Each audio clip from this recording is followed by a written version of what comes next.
Salut les amis, aujourd'hui on se retrouve pour une nouvelle vidéo, une vidéo mercato idéal et vous le voyez, j'en avais déjà fait un sur la chaîne mais là le format a changé, j'ai donc un logiciel maintenant qui me permet de faire ce que je veux avec les équipes. Sur ce, la vidéo va débuter, j'espère qu'elle va vous plaire. Donc on est sur un mercato idéal du Paris Saint-Germain et on va commencer directement par l'entraîneur. L'entraîneur évidemment je vais garder Luis Enrique, mais pourquoi je vous en parle? Tout simplement parce que Luis Enrique, eh bien, il a un contrat qui court jusqu'en 2025, jusqu'au 30 juin 2025. Donc, il se finit la saison prochaine. Et peut-être que ce n'est pas un dossier prioritaire de la fin du mercato, mais ça va être un dossier prioritaire de cette saison. Je veux absolument que Luis Enrique prolonge dans le club de la capitale. C'est un coach qui a un très bon style de jeu, qui plaît beaucoup au Paris Saint-Germain. Et donc franchement, j'adorerais le voir rester au club, surtout que là, le PSG est en train de créer un projet autour de lui. Il est en train de lui acheter des jeunes joueurs pour correspondre à son projet de jeu, à son idée. Donc j'espère franchement qu'il va rester. Et en plus, il nous a rapporté des très bons résultats la saison précédente. Je pense que ce sera également le cas cette saison, évidemment sous couvert de recrues. Mais donc je compte sur lui et j'espère qu'il prolongera jusqu'à peut-être 2027-2028. Passons maintenant au poste de gardien. Et là, je ne vais pas réellement toucher puisque je vais garder Donnarumma sur le poste de titulaire. C'est un gardien que j'aime beaucoup, qui est très bon sur sa ligne. Certes, il a encore une marge de progression, par exemple sur son jeu au pied, même si ça s'est un petit peu amélioré la saison dernière.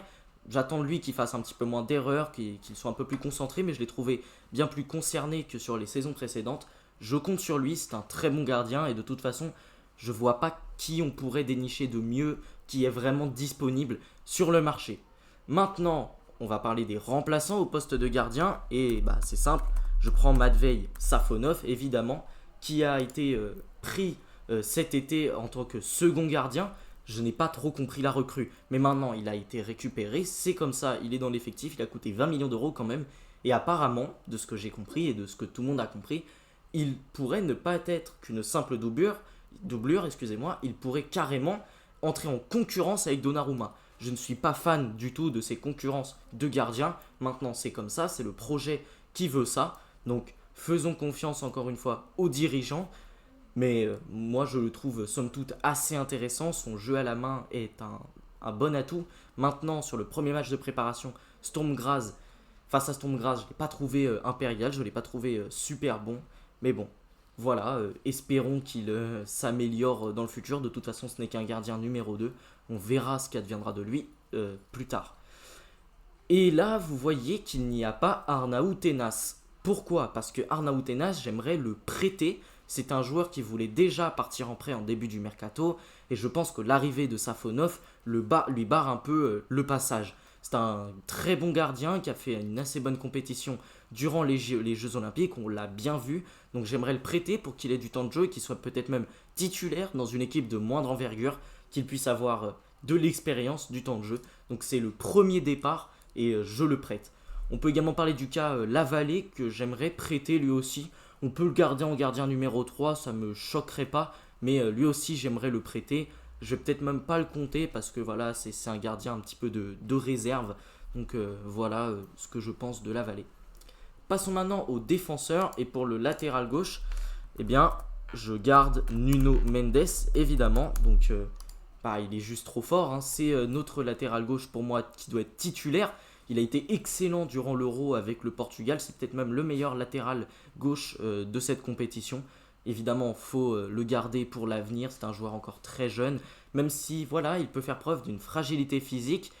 Et c'est pour ça que je recrute à son poste. Car oui, Juan Bernat, ça ne me convient pas. Je prends donc Ferdi Kadioglu pour doubler le poste, surtout que Ferdi Kadioglu est extrêmement polyvalent. Il peut jouer en tant que latéral gauche et en tant que latéral droit, et vous allez voir que dans la suite du mercato, ça peut servir. Sur ce poste de latéral gauche, donc Juan Bernat, je le vends, j'essaie de le faire partir pour une petite somme. De toute façon, on n'arrivera pas à en tirer grand chose. On peut peut-être même voir une fin de contrat à l'amiable. Ça ne sert à rien de garder un joueur avec un aussi gros salaire dans notre effectif. On essaie de le vendre. Après, je crois qu'il arrive en fin de contrat, soit cette saison, soit la saison prochaine. Bon, si on n'arrive pas à le vendre, soit fin de contrat à l'amiable, soit on peut le garder dans l'effectif. Moi, comme c'est un mercato idéal, je le vends. Mais c'est vrai que ça va être un petit peu compliqué de le vendre. Maintenant, passons aux centraux. Et là, on a eu l'arrivée de Pacho. Je vais mettre Hernandez titulaire, mais encore une fois, c'est sous couvert de son retour de blessure, hein, je le précise. Hernandez n'est pas là directement pour le début de saison, mais dans ma charnière titulaire, entre guillemets, je conserve Lucas Hernandez et Marquinhos, évidemment, qui sont les deux patrons de cette défense centrale du Paris Saint-Germain. Même si Lucas Hernandez, j'en attendais peut-être un petit peu plus de lui la saison dernière, mais ça reste un défenseur extrêmement expérimenté, qui a déjà gagné la Ligue des Champions, qui a gagné la Coupe du Monde, très expérimenté, il est plutôt bon à la relance. En plus, ça nous permet d'avoir un droitier et un gaucher en la présence de Marquinhos et de Hernandez. Donc j'aime beaucoup cette charnière centrale, même si évidemment ils seront, pour Lucas Hernandez en tout cas, probablement pas titulaires avant un certain moment. Et donc le Paris Saint-Germain a recruté Willian Pacho, que je compte dans mon effectif, qui est un joueur assez intéressant, hein. Voilà, j'ai pu être un petit peu critique avec lui lors d'une vidéo précédente, mais c'est parce que j'étais un petit peu sous le coup de l'énervement du mercato que je trouvais assez lent de la part de Luis Campos.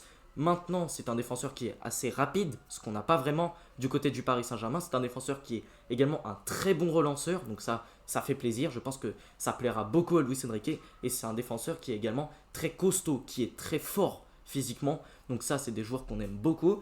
Malgré effectivement son petit problème de taille, son jeu de tête n'est pas excellentissime. Maintenant, voilà, c'est comme ça, on fait avec ce qu'on a. Et là où c'est embêtant, c'est que le Paris Saint-Germain a un vrai déficit dans le jeu aérien et a beaucoup de mal dans la défense des coups de pied arrêtés. Et c'est vrai que j'aurais aimé un autre défenseur. Maintenant, on ne peut pas réellement recruter d'autres défenseurs. J'aurais aimé un défenseur droitier, mais aujourd'hui, quel défenseur droitier est vraiment dénichable et surtout est une valeur sûre? On aurait pu penser à Ibrahima Konaté, on aurait pu penser peut-être à Upamecano ou à De Ligt. Mais pour moi, aucune de ces options ne me convient totalement. Upamecano parce qu'il est capable parfois de faire de petites erreurs. Konaté parce qu'il est très souvent blessé, extrêmement souvent blessé. Et De Ligt parce qu'on ne l'a toujours pas vu à son top niveau. Et j'ai envie de joueurs déjà qui sont expérimentés, hein. Voilà, j'aurais aimé un joueur expérimenté en défense centrale. Maintenant, on ne l'a pas. Et je pense qu'on peut continuer de s'appuyer également sur un Beraldo par exemple. Que voilà, c'est un défenseur qui certes ne fait pas l'unanimité au Paris Saint-Germain, mais il faut le dire, sa première saison a été un petit peu compliquée. Il a été souvent baladé entre latéral gauche et défenseur central, et surtout c'est un jeune joueur de 20 ans qui a eu des places de titulaire assez rapidement. Donc forcément c'est dur pour une adaptation en Europe de se retrouver titulaire aussi souvent à un aussi jeune âge, et surtout on provient d'un championnat exotique. Mais je compte quand même sur lui pour l'avenir. Je vais également compter sur Kimpembe, pas que l'option m'enchante, mais parce qu'il est invendable, hein, tout simplement. Il est blessé, hein, en fait, hein, il est encore blessé. Et donc c'est dommage puisque le Paris Saint-Germain ne peut pas s'en séparer. Surtout ils l'ont prolongé pour voilà, lui laisser le temps de se ressaisir, en tout cas physiquement, de se remettre correctement. C'est un beau geste. Maintenant j'aurais préféré le faire partir pour peut-être, déjà pour alléger ce poste de défense parce qu'on a en fait énormément de défenseurs centraux. Je vais d'ailleurs en vendre un, mais je vais également en garder un autre. Je pense que vous vous doutez de celui que je vais vendre. Mais voilà, Kimpembe est un joueur qu'il faut retaper et je pense qu'on ne peut pas réellement compter sur lui. Maintenant, voilà, comptons-le dans notre effectif. Espérons qu'il se remette et qu'il revienne à un excellent niveau. Et pour le dernier défenseur que je conserve, eh bien, il s'agit de Danilo Pereira, que je conserve dans cette équipe du Paris Saint-Germain parce que il est en fin de contrat la saison prochaine, que c'est un cadre entre guillemets de cette équipe, même si il ne jouait pas très souvent la saison dernière. Ça reste un joueur très expérimenté qui saura encadrer les jeunes comme les Johan Gadou, comme les El Anache, qui ont fait d'ailleurs de très bons matchs de préparation. Je ne vais pas les compter dans l'effectif puisque pour moi ce sont des joueurs qui ne sont pas encore aptes à jouer en équipe première. Mais voilà, ce sont des joueurs très intéressants et des joueurs comme Danilo pourraient les encadrer à la perfection. Et dans mes ventes, vous imaginez bien que je vais essayer de vendre Milan Skriniar. Il a un énorme salaire, il va être donc très compliqué à vendre. Ça va être extrêmement compliqué de le vendre. Maintenant, espérons que ça se passe en bonne et due forme. Et je ne peux espérer que ça. De toute façon, il est à un niveau extrêmement faible depuis qu'il est arrivé au Paris Saint-Germain. Là où il était bon dans le jeu de tête, il l'est bien moins. Donc j'espère le vendre, même si voilà, son énorme salaire risque de repousser un petit peu certains clubs. Pour le poste de latéral droit, eh bien je garde évidemment Achraf Hakimi qui a réalisé une plutôt bonne saison la saison dernière. C'est vrai qu'il peut encore nous décevoir un peu, mais je trouve qu'il monte en puissance sur ces dernières saisons et je pense que dans le système de Luis Enrique, il peut parfaitement s'imposer et continuer de progresser. Donc j'espère évidemment continuer avec lui et d'ailleurs ça va en ce sens puisque récemment on avait des discussions pour le conserver, hein, voilà, dans cet effectif. On pourrait le prolonger, donc je suis absolument ravi. Et je vends Nordi Mukiele, voilà, je le vends parce que c'est un joueur sur lequel Luis Enrique ne compte visiblement pas. C'est un joueur qui est également souvent blessé. Et surtout, je viens de recruter Ferdi Kadioglu. Comme je viens de recruter Ferdi Kadioglu, c'est normal que je ne conserve pas Mukiele, puisque Kadioglu peut jouer des deux côtés. Et surtout, parce que je compte sur Yoram Zagué en tant que joueur de complément dans cet effectif. Alors il sera évidemment pas titulaire, hein, voilà, dans cette équipe du Paris Saint-Germain. Maintenant, c'est un joueur que j'aime bien, qui a fait preuve d'un plutôt bon potentiel sur ses dernières rencontres. Donc j'espère pouvoir le conserver dans cette équipe du Paris Saint-Germain. Voilà, je n'ai rien à dire de plus.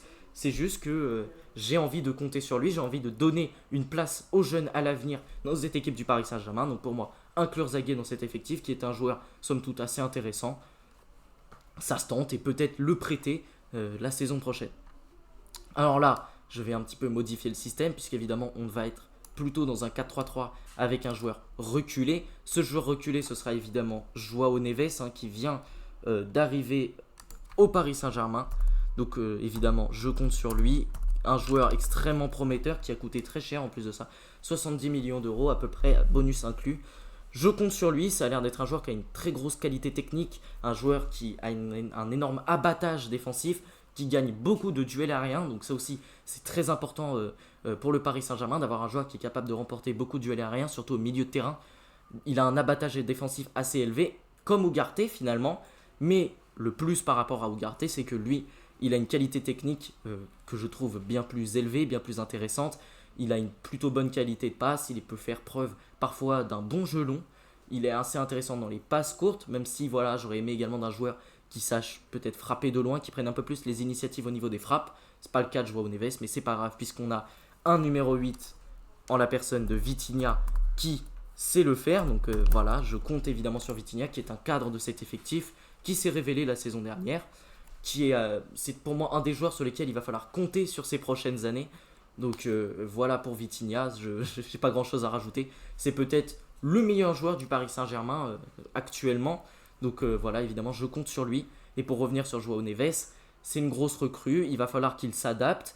Ça peut être un petit peu compliqué pour lui. On sait, Vitinha a eu besoin d'une année un peu d'adaptation. Là, il est dans un système avec Luis Enrique. Je pense que Luis Enrique lui permettra de s'épanouir pleinement au Paris Saint-Germain. Donc je compte évidemment sur lui. Peut-être pas forcément comme titulaire, de toute façon on le sait. Il y a beaucoup de permutations dans le système de Luis Enrique. Il y a beaucoup de changements. Tous les joueurs doivent savoir jouer les uns avec les autres. Je le compte comme ça en titulaire pour vous le montrer pleinement. Et évidemment, en remplaçant à ce poste de numéro 6, eh bien, je garde Gabriel Moscardo, qui est pareil, un joueur plutôt intéressant, qui est peut-être un petit peu différent dans le profil, voilà, qui peut faire peut-être un peu plus preuve de qualité technique plus que d'abattage défensif. Voilà, c'est ce que j'avais vu lorsque j'avais un petit peu regardé le joueur, quand j'avais un petit peu étudié. Ça ne veut pas dire qu'il est mauvais défensivement, mais ça veut dire qu'il est peut-être un peu moins bon que Joao Neves. Mais voilà, c'est un joueur pareil qu'il va falloir développer, comme un Beraldo finalement, qu'il va falloir développer. Et je pense que sous Luis Enrique, ça devrait très bien marcher. Dans ses remplaçants de numéro 8, je vais également compter Fabian Ruiz. Pareil, pas forcément remplaçant, il va peut-être être titulaire, surtout s'il conserve ce niveau qu'il avait à l'Euro. Je le garde dans cet effectif, c'est un joueur évidemment extrêmement intéressant, qui est un très bon joueur au milieu de terrain, qui a été plutôt intéressant la saison dernière au Paris Saint-Germain. J'espère qu'il fera une belle saison. Et je vais pas donner encore une vente au milieu de terrain, puisque j'aimerais vous parler d'une de mes recrues, que je mets donc ici. Encore une fois, il sera peut-être pas titulaire, hein, voilà, c'est la place de Zaïre Emery normalement, mais c'est pour bien vous montrer la recrue. puisque je mets Mikel Merino, voilà, dans cette position de numéro 8. J'aimerais le recruter et surtout pour moi, il y a une bonne opportunité, puisque je vais vous parler d'une de mes ventes. Carlos Soler serait sur le départ, ça on le sait depuis un bon moment au Paris Saint-Germain, mais surtout, la Real Sociedad serait intéressée par son profil. Et je vous le donne en mille, Mikel Merino est un joueur de la Real Sociedad. Donc pour moi, il y a quelque chose à faire financièrement, en tout cas, il y a peut-être un deal à monter. Et Mikel Merino, pour moi, ce serait un joueur parfait. C'est un joueur qui récupère énormément de ballons dans les airs, qui gagne énormément de duels aériens. Il a quasiment 5 duels aériens remportés par match.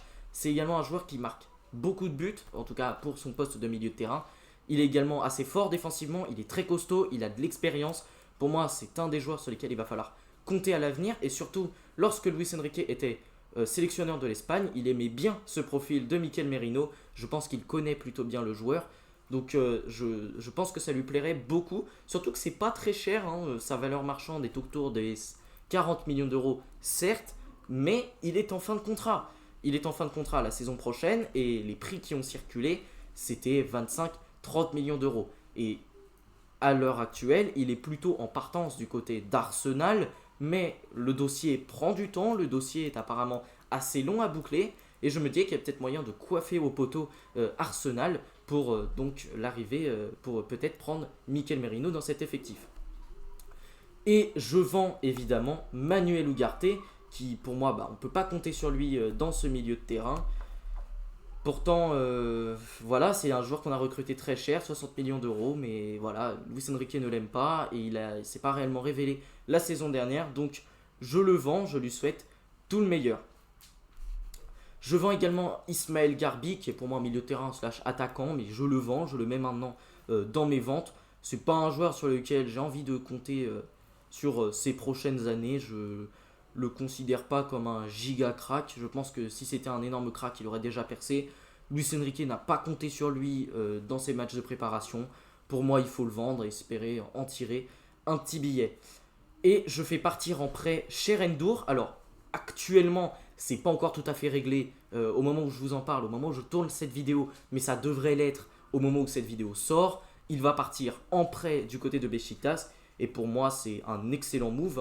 Voilà. C'est top de pouvoir le faire partir en prêt. De toute façon, c'est un joueur que Luis Enrique n'aime pas trop, n'a pas trop apprécié. Mais c'est pas un joueur qui a l'air d'être dénué de tout potentiel. C'est intéressant pour moi de le prêter. Je pense que c'est une très bonne option pour lui, pour essayer de se révéler ailleurs.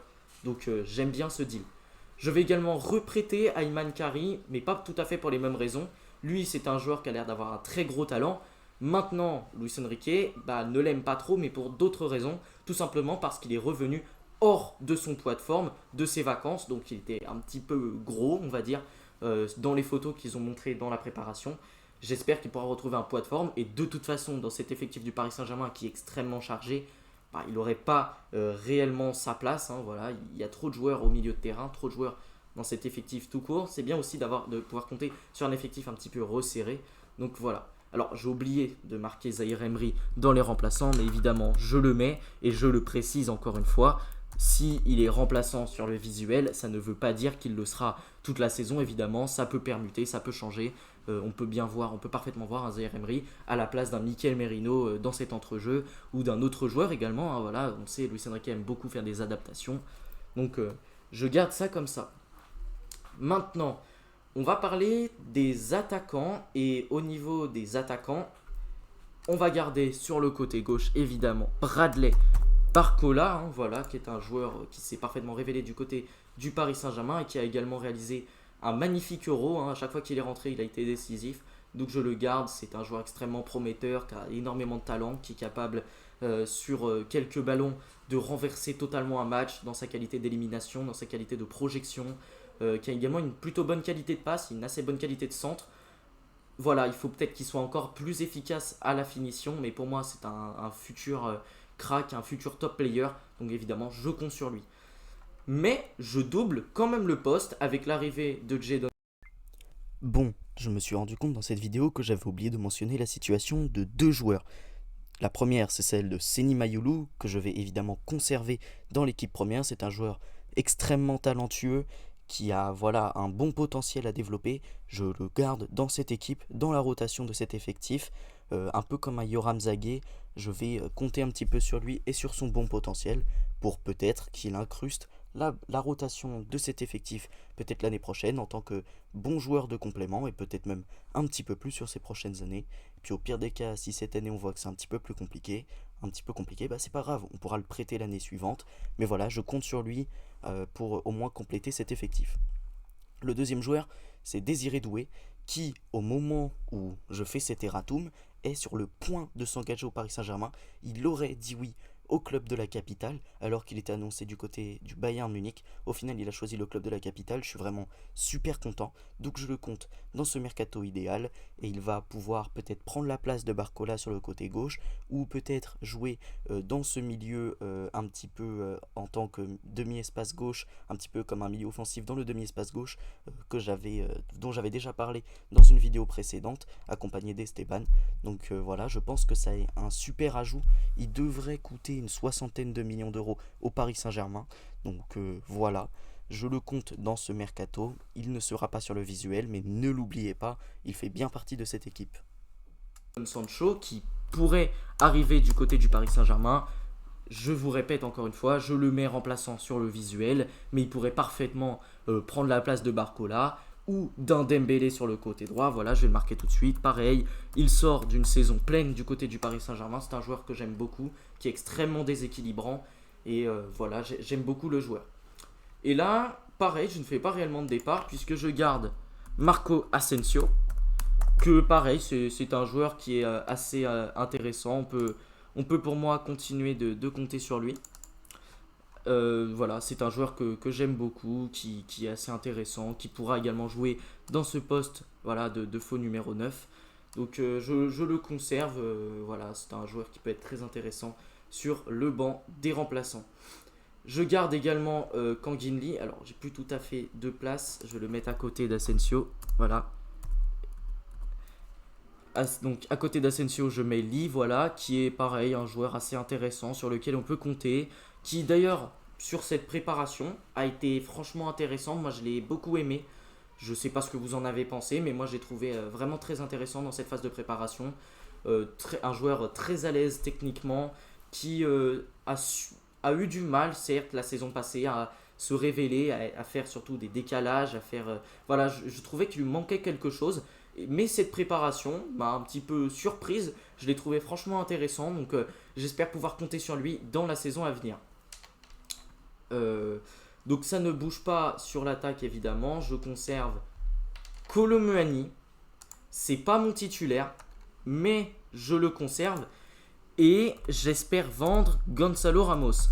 Alors vous allez me dire que je suis complètement fou et que le meilleur des deux, c'est Gonzalo Ramos. Voilà, je le mets ici, Kolo Muani. Que le meilleur des deux, c'est Gonzalo Ramos. Oui, je suis entièrement d'accord avec vous. Le meilleur, c'est Gonzalo Ramos. Mais comme c'est le meilleur, c'est également celui qu'on a le moins de probabilité, enfin celui qu'on a le plus de probabilité, excusez-moi, de vendre. C'est celui sur lequel on aura le plus d'offres facilement. Même si Kolo Muani, il y a eu des offres en début de mercato, mais le Paris Saint-Germain n'est pas une équipe qui est du genre à ne pas essayer de faire de plus-value. Et malheureusement, Kolo Muani, on n'arrivera jamais à faire une plus-value sur ce joueur.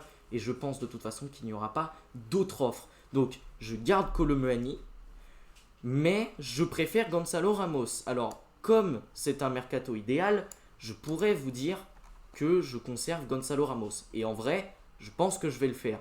Mais dans la réalité, je pense que ce sera Kolo Muani. S'il y a un des deux attaquants qui part, je pense que ce sera je pense que ce sera Gonzalo Ramos qui fera les frais du fait que Luis Enrique ne l'aime pas. Donc je le compte comme remplaçant, je le mets ici.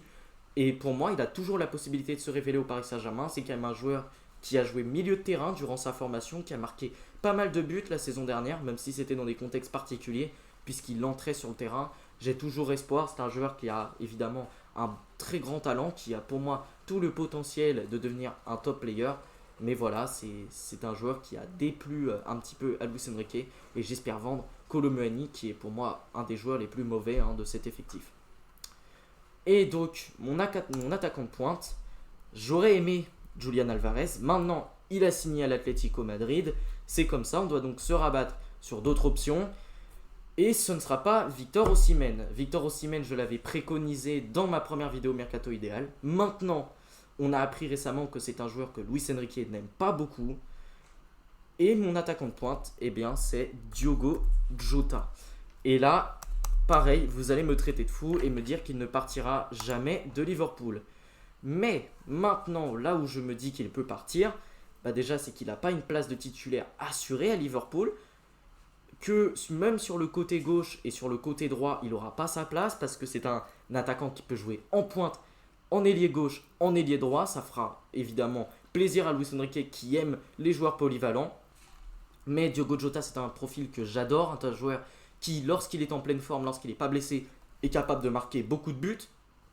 En 2020-21, dans une belle saison de Liverpool, il avait quand même réussi à marquer une vingtaine de buts pour 9 passes décisives, ce qui est franchement assez impressionnant. De toute façon, pour remplacer Kylian Mbappé, on n'aura jamais un joueur à 40 buts par saison, donc un joueur à 20 buts. Pour moi, c'est parfait, surtout qu'on a Vitinha qui peut marquer des buts, on a Merino qui peut marquer des buts, peut-être un Barcola aussi s'il devient plus efficace qui peut marquer des buts. On a des joueurs également sur le banc comme un Lee, comme un Asensio, comme un Ramos en sortie de banc qui peut marquer des buts, comme un Sancho dans une bonne saison qui peut marquer des buts. Donc je compte Jota et surtout c'est un joueur du catalogue Gestifoot. Et Gestifoot, eh bien l'agent c'est Jorge Mendes. Jorge Mendes, on le sait, il est très copain avec Luis Campos. Il y a moyen de trouver un arrangement.